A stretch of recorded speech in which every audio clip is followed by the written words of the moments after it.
اس حوالے سے میرے خیال اسی سے لنک ہے اس سوال کا.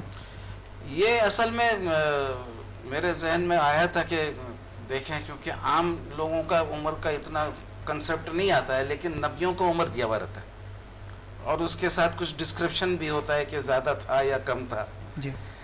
تو چونکہ یہ دیکھا گیا ہے کہ بائبل میں ابتدا میں لکھا ہوا ہے کہ آج سے اب سے انسانوں کا عمر 120 سے زیادہ نہیں ہوگا. اس کے بعد کچھ آیا ہے 120 سے بھی زیادہ آیا، بلکہ Guinness book of world record میں بھی آیا، جس سے میں نے بتایا کہ یار یہ 120 سے تو ایکسیڈ کر گیا. Guinness book of world record میں ایک مرد بھی 120 سے زیادہ، عورت بھی 120 سے زیادہ. تو وہ بائبل کا تو اگر اللہ نے اعلان کیا تو پھر وہ تو گڑبڑ ہو جاتا ہے. تو بہرحال مگر اس سے یہ اخذ کر سکتے ہیں آپ کہ 120 لاسٹ ایئرز آف لائف کہلاتا تھا. جی. اور اس کے بعد بھی 2-3 سال عمر انکریز کیا ہے نا گینیز بک میں، کوئی بہت لمبا انکریز نہیں ہے. جی. کہ 200-300 سال یا 300 سال کا بندہ کوئی نہیں ہے. جی. تو یہ اتنا تو آپ کنکلوڈ کر سکتے ہیں کہ 120-125 یہ عمر لمبی کہلاتی. جب ابراہیم علیہ السلام کو اسحاق علیہ السلام کا بشارت دینے آیا اللہ کا رسول یعنی فرشتہ یا جو بھی اللہ کے لشکر سے تھا، تو ابراہیم علیہ السلام نے کہا میں بڈھا ہو گیا ہوں، میرے کو بچہ میرا بچہ بیوی کو بچہ کیسے ہوگا. بیوی نے کہا میں بڈھی ہوں، میرے کو بچہ کیسے ہوگا. تو وہ اللہ کے جو فرشتے یا جو بھی لشکر سے تھے انہوں نے کہا اللہ کے لیے سب آسان ہے. لیکن اس وقت ابراہیم علیہ السلام کا عمر کتنا تھا؟ ابراہیم علیہ السلام صرف 100 سال کے تھے اور وہ اپنے آپ کو بڈھا بول رہے ہیں. اور ان کی بیوی جو تھی وہ بی بی سارہ وہ 90 سال کی تھی، وہ بھی بڑھاپا کے لایا. اور پھر اب ہم دیکھتے ہیں کہ یہ نبیوں کا میں عمر لکھ کے لایا ہوں کہ حضرت آدم علیہ السلام 930 سال آتا ان کا، ادریس علیہ السلام ان کے بعد 83 سال، نوح علیہ السلام 950 سال، 950 سال نوح علیہ السلام. جی. اور ہود علیہ السلام 150 سال. جی.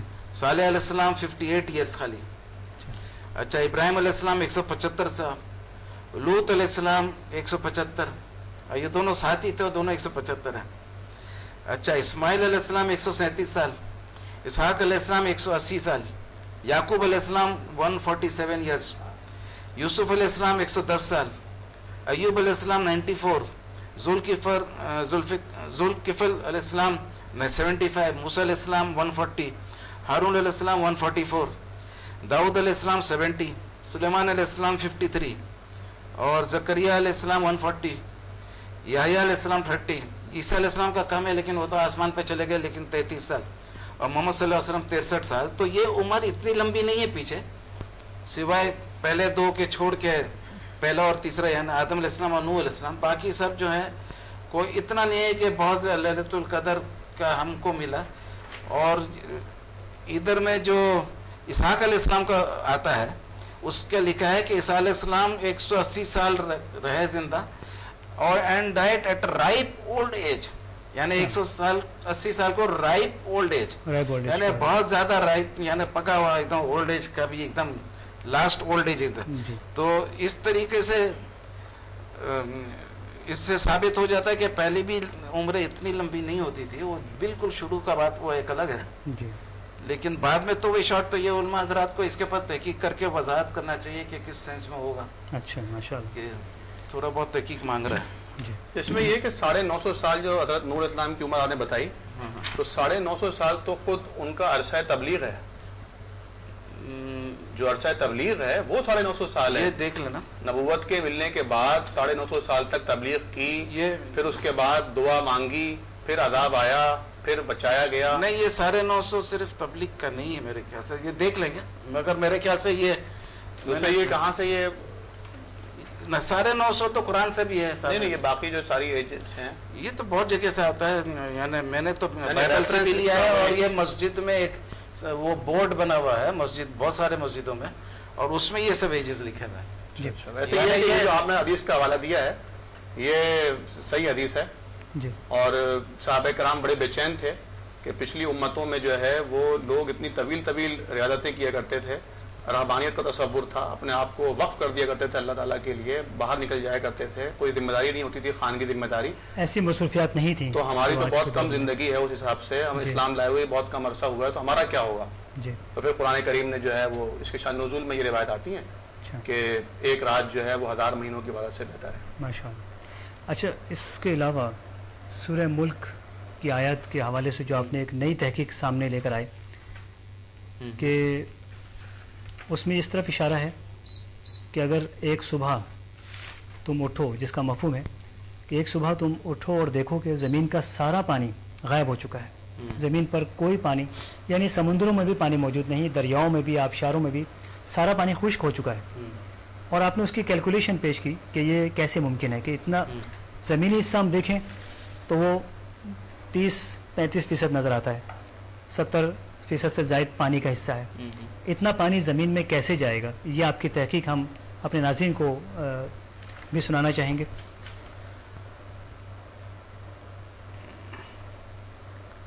تو یہ اصل میں سورہ ملک کا آخری آیت ہے. جی. آیت نمبر 30. فرما دے کیا تم نے دیکھا اگر ہو جائے تمہاری پانی نیچے اترا ہوا جی. تو کون لے آئے گا تمہارے پاس بہتا ہوا پانی، اچھلتا ہوا پانی، سبحان. Gushing water. جی. اب یہ پانی سے آپ بولیں گے گشنگ واٹر جو ہے یہ تو ہمیشہ پہاڑ سے آتا ہے، تو اس میں سمندر انکلوڈ نہیں ہے جی. کیونکہ سمندر کا کھارا پانی ہے. لیکن سمندر ہی کے پانی سے، سورج کی وجہ سے، ہوا کی وجہ سے یہ پانی ویپریٹ ہوتا ہے، پہاڑوں کے اوپر جاتا ہے، برف بنتا ہے، اوپر بارش ہوتی ہے، یہ بارش سے وہ برف پگھلتا ہے، سب مل جل کے یہ گشنگ واٹر کہلاتا ہے. تو یہاں جو پانی اندر جانے کا جو آپ نے لفظ استعمال کیا پورا تو پورا ہی مراد ہے کہ اس میں کھارا پانی بھی مراد ہے کہ یہ بھی اگر نیچے چلے جائے تو پھر وہ تم کو پہاڑ وہار سے پانی کیسا آئے گا، مراد سارا ہو گیا. سبحان. اب اس کو سمجھانے کے لیے آپ دیکھیے گا یہ گلوب ہے، اس میں بلو حصہ جتنا ہے نا یہ پانی ہے، اور یہ ذرا سا یہ بلو حصہ جو ہے سب پانی ہے. تو اس میں یہ جو سائنٹسٹ لوگ کیلکولیٹ کیے ہیں کہ پانی 71% ہے، پانی جو ہے یہ 71% ہے، اور لینڈ 29%. جی. اور پانی کا جو ڈیپتھ ہے وہ ایوریج 3.8 کچھ کلومیٹر کہلاتا ہے. جی.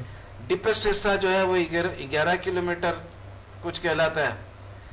لیکن ارتھ کا جو ریڈیس ہے، یعنی ریڈیس جو ہے یعنی آدھے بیچ میں چلے جائے تو وہ 6357 کلومیٹر ہے، اور پانی کا ڈیپتھ ہے 3.8 کلومیٹر. جی. تو عموماً آدمی کو سوچنے میں لگتا ہے یہ پانی اتنا گہرا، بڑے بڑے سمندر کیسے غائب ہو جائے گا. پانی کے اندر اتنا پانی، زمین 21% اور اتنا گہرا، اور وہ سب پانی زمین کے اندر غائب ہو جائے تو یہ سوچنے میں لگتا ہے کہ یہ تو کچھ گڑبڑ لگتا ہے، اتنا نہیں ہو سکتا ہے. لیکن آپ اگر حساب دیکھ لیں تو 3.8 کلومیٹر واٹر کا ایوریج ڈیپتھ ہے، اور 6357 آدھا راستہ ہے اس دنیا کا. تو اگر یہ پانی اس میں جائے تو یہ 0.04% کا حصہ کہلائے گا، یعنی 0.04 میں یہ جذب ہو جائے گا. تو 0.04 آرام سے اتنا دنیا اس کو کنٹین کر سکتا ہے کہ اوپر سے پانی غائب ہو جائے اور صرف زمین رہ جائے. تو یہ اللہ تعالیٰ چاہے تو یہ بڑا آرام سے کر سکتا ہے. اور اس وجہ سے یہ جو قرآن کا آیت ہے یہ ایک قسم سے ایک سائنٹیفک آیت ہے، اور یہ بات ظاہر ہوتی ہے کہ یہ خالق کا ہی کلام ہے، کیونکہ اتنی گہری بات جو آج سائنس کو اب آ کر معلوم ہوئی بڑے بڑے آلات کی مدد سے. تو میں یہی کہتا ہوں کہ قرآن میں جب اتنی اونچی اونچی باتیں تو قصہ کہانی کو ذرا قصہ کہانی سے پرہیز کر کے ان باتوں کو سامنے لایا جائے اور قرآن کی نشانیوں کو بیان کیا جائے. جمعہ کے بیان میں قرآن کوئی افضلیت دے کہ اس کا کہانی سنایا کرے، اس میں جو باتیں ہیں وہ تصدیق شدہ ایک دم چوٹی کے زور پر کیا بولتے اردو میں. بالکل ماشاءاللہ. تو ناظرین یہ تھا ہمارا آج کا پروگرام.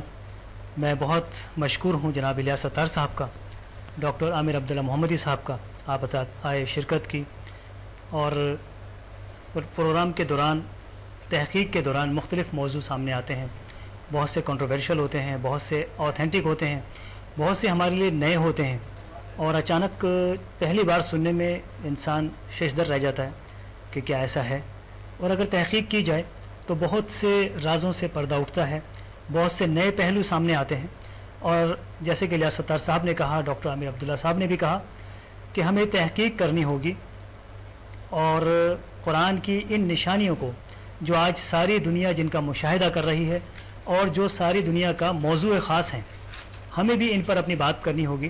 خاص طور سے جمعے کا وقت تو ایسا ہوتا ہے کہ اس میں میجورٹی مسلمانوں کی مساجد میں ہوتی ہے، اب وہاں جو انہیں سنا دیا جائے وہ ان میں ایک بات چل نکلتی ہے، وہ جا کر اپنے گھر میں سناتے ہیں، اپنے دوستوں سے ڈسکس کرتے ہیں۔